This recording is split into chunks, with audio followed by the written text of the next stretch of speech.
ಪೂಜ್ಯಾಯ ರಾಘವೇಂದ್ರಾಯ ಸತ್ಯಧರ್ಮರತಾಯ ಚ ಭಜತಾಂ ಕಲ್ಪವೃಕ್ಷಾಯ ನಮತಾಂ ಕಾಮಧೇನುವೆ. ನನ್ನ ಸಮಸ್ತ bits of India Kannada channel ವೀಕ್ಷಕರೆಲ್ಲರಿಗೂ ಕೂಡ ವಿಭಾ ಶೆಟ್ಟಿ ಮಾಡುವ ನಮಸ್ಕಾರಗಳು. ದಿನಭವಿಷ್ಯ ಕಾರ್ಯಕ್ರಮಕ್ಕೆ ತಮಗೆಲ್ಲರಿಗೂ ಸ್ವಾಗತ. ಈ ದಿನ ಅಂದರೆ 21/3/2026 ಶನಿವಾರದ ದಿನ. ಇವತ್ತಿನ ದಿನ ಅಶ್ವಿನಿ ನಕ್ಷತ್ರವಿರಲಿದೆ. ಹಾಗಿದ್ರೆ ಬನ್ನಿ ದ್ವಾದಶ ರಾಶಿಗಳ ಮೇಲೆ ಇವತ್ತು ಏನೆಲ್ಲ ಪರಿಣಾಮ ಬೀರುತ್ತೆ ಅನ್ನೋದನ್ನು ನೋಡೋಣ. ಮೊದಲನೇದಾಗಿ ಮೇಷರಾಶಿ.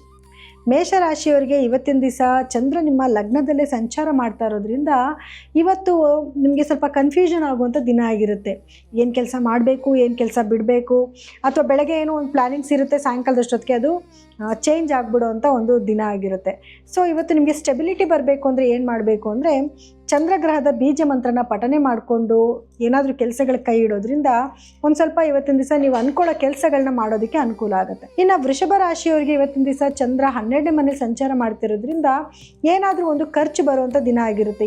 ಏನೇ ಆಗಿರ್ಬೋದು, ಆರೋಗ್ಯ ಸಮಸ್ಯೆಗಾಗಿರ್ಬೋದು, ಅಥವಾ ಮನೆಗೆ ಯಾರು ಗೆಸ್ಟ್ ಬರ್ತಾರೆ ಅಂತ ಆಗಿರ್ಬೋದು, ಅಥವಾ ಏನಾದರೂ ದುರಸ್ತಿ ಕಾರ್ಯಗಳನ್ನ ಮಾಡೋಕ್ಕಾಗಿರ್ಬೋದು, ಅಥವಾ ಯಾವುದನ್ನ ವಸ್ತುಗಳನ್ನ ತೊಗೊಳಕ್ಕಾಗಿರ್ಬೋದು, ಈ ರೀತಿಯಾದ ಖರ್ಚುಗಳನ್ನ ಇವತ್ತಿನ ದಿವಸ ನೀವು ನೋಡಬೇಕಾಗಿ ಬರುತ್ತೆ. ಸೊ ಇವತ್ತು ನೀವೇನು ಪರಿಹಾರ ಮಾಡ್ಕೊಬೇಕು ಅಂತಂದರೆ ಲಕ್ಷ್ಮಿಯ ಆರಾಧನೆ ಮಾಡುವಂಥದ್ದು. ಅಂದರೆ ಲಕ್ಷ್ಮೀ ದೇವಿ ಯಾವುದಾದ್ರೂ ಮಂತ್ರಗಳನ್ನ ಕೂತ್ಕೊಂಡು ಕೇಳೋದ್ರಿಂದ ಖರ್ಚಿನಲ್ಲಿ ಸ್ವಲ್ಪ ನೀವು ಕಡಿವಾಣನ ಹಾಕೋಬಹುದು. ಇನ್ನು ಮಿಥುನ ರಾಶಿನಲ್ಲಿ ಹುಟ್ಟಿರೋರಿಗೆ ಇವತ್ತಿನ ದಿವಸ ಚಂದ್ರ ನಿಮ್ಮ 11ನೇ ಮನೇಲಿ ಸಂಚಾರ ಮಾಡ್ತಾ ಇರೋದ್ರಿಂದ ತುಂಬ ಅದ್ಭುತವಾದ ಒಂದು ದಿನ ಆಗಿರುತ್ತೆ. ಏನು ಕೆಲಸದಲ್ಲಿ ಕೈ ಇಟ್ಟರೂ ಕೂಡ ಸಕ್ಸಸ್ನ ನೋಡುವಂಥ ದಿನ ಆಗಿರುತ್ತೆ, ಲಾಭನ ನೋಡುವಂಥ ಒಂದು ದಿನ ಆಗಿರುತ್ತೆ. ಸೊ ಇವತ್ತಿನ ದಿವಸ ಯಾವುದಾದ್ರೂ ಒಳ್ಳೆ ಕೆಲಸಗಳನ್ನ ಮಾಡೋದ್ರಿಂದ ಒಂದು ಒಳ್ಳೆ ಲಾಭನ ನೀವು ನೋಡ್ಬೋದು.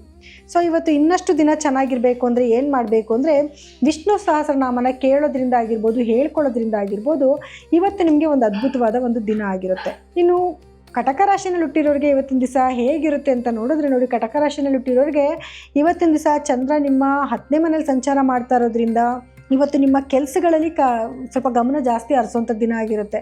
ಅದರಲ್ಲೂ ಏನಾದರೂ ವ್ಯಾಪಾರ ಮಾಡ್ತಿದ್ದೀರಂದರೆ ವ್ಯಾಪಾರದ ಕಡೆ ಸ್ವಲ್ಪ ಗಮನ ಕೊಡೋದು, ಅಥವಾ ಅಲ್ಲಿ ಏನಾದರೂ ನಿಮಗೆ ವ್ಯಾಪಾರಕ್ಕೆ ಬೇಕಾಗಿರುವಂಥ ಕೆಲವೊಂದು ಸಾಮಾನುಗಳನ್ನ ತೊಗೊಂಡು ಬರುವಂಥದ್ದಾಗಿರ್ಬೋದು, ಅಥವಾ ವ್ಯಾಪಾರದ ಸ್ಥಳದಲ್ಲಿ ಏನಾದರೂ ಕೆಲಸಗಳನ್ನ ಮಾಡಿಸೋಂಥದ್ದಾಗಿರ್ಬೋದು, ಅಥವಾ ಹೊಸ ಹೊಸ ಐಡಿಯಾಗಳನ್ನ ಕೂತ್ಕೊಂಡು ಯೋಚನೆ ಮಾಡೋವಂಥದ್ದಾಗಿರ್ಬೋದು, ಇದನ್ನು ಮಾಡ್ಕೊಳ್ಳೋವಂಥ ಒಂದು ದಿನ ಆಗಿರುತ್ತೆ.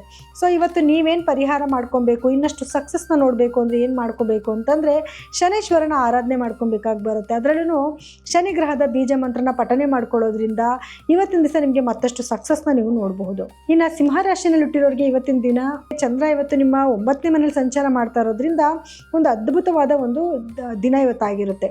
ಸೊ ಹಾಗಾಗಿ ಇವತ್ತಿನ ದಿವಸ ನೀವು ಏನು ಕೆಲಸದಲ್ಲಿ ಕೈ ಇಟ್ಟರೂ ಕೂಡ ಒಂದು ಸಕ್ಸಸ್ನ ನೋಡುವಂಥ ದಿನ ಆಗಿರುತ್ತೆ. ಏನೇ ಕೆಲಸ ಮಾಡ್ಬೋದು, ಒಳ್ಳೊಳ್ಳೆ ವಿಚಾರಗಳನ್ನ ಕೇಳೋಂಥ ದಿನ ಕೂಡ ಆಗಿರುತ್ತೆ. ತಂದೆ ಮನೆಗೆ ಕೆಲವು ಹೆಣ್ಮಕ್ಳು ತಂದೆ ಮನೆಗೆ ಹೋಗೋದು, ತಂದೆನ ಭೇಟಿ ಮಾಡುವಂಥ ದಿನ ಕೂಡ ಆಗಿರುತ್ತೆ. ಸೊ ಹಾಗಾಗಿ ಇವತ್ತು ನೀವೇನು ಪರಿಹಾರ ಮಾಡ್ಕೊಬೇಕು ಅಂತಂದರೆ ಮನೇಲಿರುವಂಥ ಯಾರಾದರೂ ಹಿರಿಯರ ಒಂದು ಪಾದ ಮುಟ್ಟಿ ನಮಸ್ಕಾರ ಮಾಡ್ಕೊಳ್ಳೋದ್ರಿಂದ ಇವತ್ತು ನೀವು ಅಂದ್ಕೊಳ್ಳೋ ಕೆಲಸಗಳಲ್ಲಿ ಇನ್ನೊಂದಷ್ಟು ಅದೃಷ್ಟನ ನೋಡಬಹುದು. ಇನ್ನು ಕನ್ಯಾ ರಾಶಿನಲ್ಲಿ ಹುಟ್ಟಿರೋರಿಗೆ ಚಂದ್ರ ನಿಮ್ಮ 8ನೇ ಸಂಚಾರ ಮಾಡ್ತಾ ಇರೋದ್ರಿಂದ ಇವತ್ತಿನ ದಿವಸ ಸ್ವಲ್ಪ ನಿಮಗೆ ಕೆಲಸದಲ್ಲಿ ಹಿನ್ನಡೆ ಅಂತ ಹೇಳ್ಬೋದು. ಅದರಲ್ಲೂ ಕೂಡ ನಿಮ್ಮ ಆಲೋಚನೆಗಳಲ್ಲಿ ಸ್ವಲ್ಪ ಕನ್ಫ್ಯೂಷನ್ ಇರುತ್ತೆ. ಸೊ ಹಾಗಾಗಿ ಪ್ರಮುಖವಾದ ಕೆಲಸಗಳನ್ನ ಅಥವಾ ಪ್ರಮುಖವಾದ ನಿರ್ಧಾರಗಳನ್ನ ಇವತ್ತು ತಗೊಳ್ದೇ ಇರೋದೇ ಉತ್ತಮ. ಇಲ್ಲ ಅಂತಂದರೆ ಅದರಿಂದ ಕೆಲವೊಂದು ನೆಗೆಟಿವಿಟಿನ ಮುಂದಕ್ಕೆ ನೀವು ಎದುರಿಸ್ಬೇಕಾಗಿ ಬರುತ್ತೆ. ಸೊ ಇವತ್ತಿನ ದಿವಸ ನೀವೇನು ಪರಿಹಾರ ಮಾಡ್ಕೊಬೇಕು ಅಂತಂದರೆ ಒಂದು ಇಡಿಯಷ್ಟಾಗಿರ್ಬೋದು, ಅಥವಾ ಒಂದು ಮುಷ್ಟಿಯಷ್ಟಾಗಿರ್ಬೋದು ಅಕ್ಕಿನ ನೀವಿಳಿಸ್ಬಿಟ್ಟು ಅದನ್ನು ಪಕ್ಷಿಗಳಿಗೆ ಹಾಕೋದ್ರಿಂದ, ಅಥವಾ ಯಾರಿಗಾದ್ರೂ ಒಂದು ಅರ್ಧ kg 1 kg ಅಷ್ಟು ಅಕ್ಕಿನ ದಾನ ಮಾಡೋದ್ರಿಂದನೂ ಕೂಡ ನಿಮಗಾಗೋ ನೆಗೆಟಿವಿಟಿನ ನೀವು ಖಂಡಿತವಾಗ್ಲೂ ತಪ್ಪಿಸ್ಕೊಬೋದು. ಇನ್ನು ತುಲಾ ರಾಶಿನಲ್ಲಿ ಹುಟ್ಟಿರೋರಿಗೆ ಚಂದ್ರ ನಿಮ್ಮ 7ನೇ ಮನೇಲಿ ಸಂಚಾರ ಮಾಡ್ತಾ ಇರೋದ್ರಿಂದ ಒಂದು ಅದ್ಭುತವಾದ ಒಂದು ದಿನ ಆಗಿರುತ್ತೆ. ಇವತ್ತಿನ ದಿವಸ ಗಂಡ ಹೆಂಡತಿ ಮಧ್ಯದಲ್ಲಿ ಒಂದು ಸ್ವಲ್ಪ ಬಾಂಡೇಜ್ ಚೆನ್ನಾಗಿ ಕ್ರಿಯೇಟ್ ಆಗುವಂಥದ್ದು, ಅಥವಾ ಎಲ್ಲಾದರೂ ಹೊರಗಡೆ ಹೋಗಬೇಕು ಅಂತ ಡಿಸೈಡ್ ಮಾಡಿಕೊಂಡು ಗಂಡ ಹೆಂಡತಿ ಜೊತೆ ಹೊರಗಡೆ ಹೋಗುವಂಥದ್ದು, ಮನೆಯಲ್ಲಿ ಕಾಲ ಕಳೆಯುವಂಥದ್ದು, ಈ ರೀತಿಯಾದ ಒಂದು ದಿನ ಆಗಿರುತ್ತೆ. ಸೊ ಇವತ್ತು ನೀವೇನು ಪರಿಹಾರ ಮಾಡ್ಕೊಬೇಕು ಅಂತಂದರೆ ಇವತ್ತು ನೀವು ಉಮಾಮಹೇಶ್ವರನ ದೇವಸ್ಥಾನಕ್ಕೆ, ಅಂದರೆ ಈಶ್ವರ ಮತ್ತು ಪಾರ್ವತಿ ಸಮೇತರಾಗಿರುವಂಥ ದೇವಸ್ಥಾನಕ್ಕೆ ಹೋಗಿ ಬರೋದ್ರಿಂದ ಇವತ್ತಿನ ದಿವಸ ನಿಮಗೆ ಇನ್ನಷ್ಟು ಪ್ರೀತಿ ವಿಶ್ವಾಸ ಜಾಸ್ತಿ ಆಗುತ್ತೆ. ಮನೆಯಲ್ಲಿ ಇನ್ನೊಂದಷ್ಟು ಪಾಸಿಟಿವಿಟಿನ ನೀವು ನೋಡಬಹುದು. ಇನ್ನು ವೃಶ್ಚಿಕ ರಾಶಿನಲ್ಲಿ ಹುಟ್ಟಿರೋರಿಗೆ ಚಂದ್ರ ನಿಮ್ಮ 6ನೇ ಮನೆಯಲ್ಲಿ ಸಂಚಾರ ಮಾಡ್ತಾ ಇರೋದ್ರಿಂದ ಇವತ್ತೊಂದು ಚಾಲೆಂಜಿಂಗ್ ಡೇ ಆಗಿರುತ್ತೆ. ಆದರೂ ಕೂಡ ಶತ್ರುಗಳು ನಿಮ್ಮ ಮುಂದೆ, ಶತ್ರುಗಳ ಮುಂದೆ ನೀವೇ ವಿನ್ ಆಗ್ತೀರಾ, ಅದೊಂದು ಖುಷಿಯ ವಿಷಯ. ಅದರ ಆರೋಗ್ಯದಲ್ಲಿ ಸ್ವಲ್ಪ ಏರುಪೇರುಗಳನ್ನ ನೋಡಬೇಕಾಗಿ ಬರುತ್ತೆ. ಅಂದರೆ ಇವತ್ತೇನೋ ಮಾನಸಿಕವಾಗಿ ಸ್ವಲ್ಪ ನೋವು ಮಾಡ್ಕೊಳ್ಳೋವಂಥದ್ದು, ಮನೇಲಿ ಏನೋ ಕೂತ್ಕೊಂಡು ಯೋಚನೆ ಮಾಡುವಂಥದ್ದು, ಅಥವಾ ನಿಮ್ಮ ಶತ್ರುಗಳ ಬಗ್ಗೆ ಕೇಳಿ ಏನೋ ಒಂದು ಸ್ವಲ್ಪ ಮನಸ್ಸಲ್ಲಿ ಬೇಜಾರು, ಅಥವಾ ಅವ್ರು ಏನೋ ಚೇಷ್ಟೆ ಮಾತುಗಳಾಡ್ತಾರೆ ಅದರಿಂದ ಮನಸ್ಸಿಗೆ ನೋವಾಗೋದು, ಈ ರೀತಿಯಾದ ಒಂದು ದಿನ ಆಗಿರುತ್ತೆ. ಸೊ ಇವತ್ತು ನೀವೇನು ಪರಿಹಾರ ಮಾಡ್ಕೊಬೇಕು ಅಂತಂದರೆ ನೀವಿವತ್ತು 10 ನಿಮಿಷ ನಿಮಗೆ ನೀವೇ ಕುತ್ಕೊಂಡು ಧ್ಯಾನ ಮಾಡ್ಕೊಳ್ಳೋದ್ರಿಂದ, ಮೆಡಿಟೇಷನ್ ಮಾಡ್ಕೊಳ್ಳೋದ್ರಿಂದ ಈ ನೆಗೆಟಿವಿಟಿನ ಖಂಡಿತವಾಗ್ಲೂ ನೀವು ಈಚೆ ಕಡೆಗೆ ಹಾಕ್ಬೋದು, ದೃಢತೆನೇ ತಗೋಬೋದು. ಯಾರು ಏನೇ ಮಾತಾಡಿದ್ರು ಕೂಡ ನಾವು ನಮ್ಮ ಪಾಡಿಗೆ ನಮ್ಮ ಕೆಲಸ ಮಾಡ್ತಾ ಇದ್ದೀವಿ ಅನ್ನೋ ದೃಢತೆ ನಿಮಗೆ ಖಂಡಿತವಾಗ್ಲೂ ಬರುತ್ತೆ.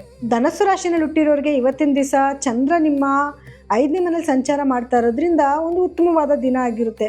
ಗಂಡ ಹೆಂಡತಿ ಮಧ್ಯದಲ್ಲಿ ಪ್ರೀತಿ ಜಾಸ್ತಿ ಆಗುವಂಥದ್ದು, ಅಥವಾ ಪ್ರೇಮಿಗಳ ಮಧ್ಯದಲ್ಲಿ ಪ್ರೀತಿ ಜಾಸ್ತಿ ಆಗುವಂಥದ್ದು, ಮಕ್ಕಳಿಂದ ಏನಾದರೂ ಶುಭ ಸುದ್ದಿಗಳನ್ನ ಕೇಳುವಂಥದ್ದು, ಅವರೇನೋ ಒಂದು ಕಾಂಪಿಟೇಷನ್ ವಿನ್ ಮಾಡುವಂಥದ್ದು, ಅಥವಾ ಏನೋ ಒಂದು ಮಕ್ಕಳಿಂದ ಒಂದು ಖುಷಿ ವಿಚಾರಗಳನ್ನ ಕೇಳೋ ದಿನ ಆಗಿರುತ್ತೆ.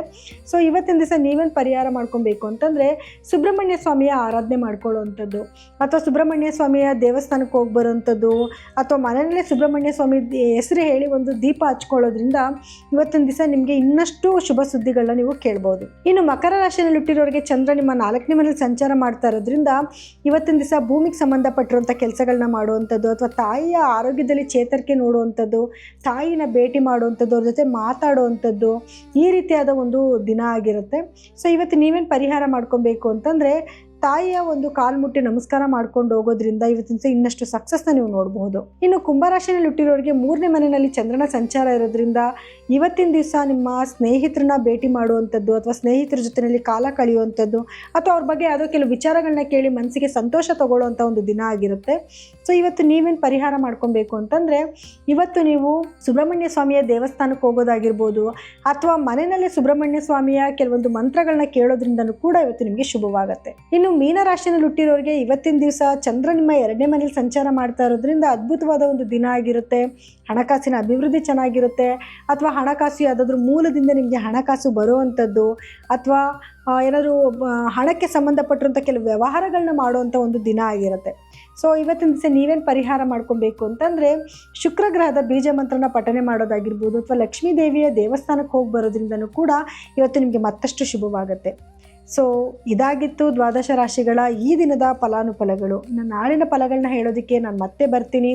ಎಲ್ಲರಿಗೂ ಕೂಡ ನನ್ನ ಧನ್ಯವಾದಗಳು.